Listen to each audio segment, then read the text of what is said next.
আজ থেকে শুরু হয়েছে মাধ্যমিক পরীক্ষা। পূর্ব মেদিনীপুরের পাঁশকুড়ার ব্রাডলি বার্ড হাই স্কুলে এই বছরও পড়েছে মাধ্যমিক পরীক্ষা কেন্দ্র। কড়া পুলিশি নিরাপত্তায় শুরু হয়েছে পরীক্ষা।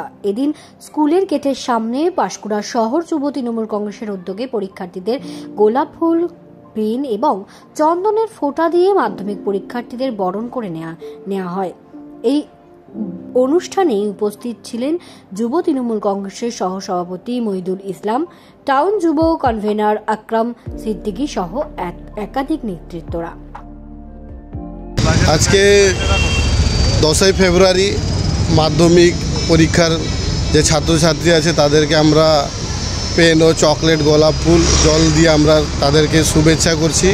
কেন তারা এই প্রথম নিজের জীবনের প্রথম পরীক্ষা দিতে চলেছে, তাদের উৎসাহ বাড়ানোর জন্য আমরা আজকে এই কর্মসূচিটা করেছি। তো আমাদের সঙ্গে এই কর্মসূচিতে উপস্থিত ছিলেন পাঁশকুড়া পৌরসভার চেয়ারপারসন নন্দকুমার মিশ্র ও আমাদের সমস্ত ওয়ার্ডের যুব সভাপতিরা ও অন্যান্য নেতৃত্ববৃন্দরাই কর্মসূচিতে ছিলেন।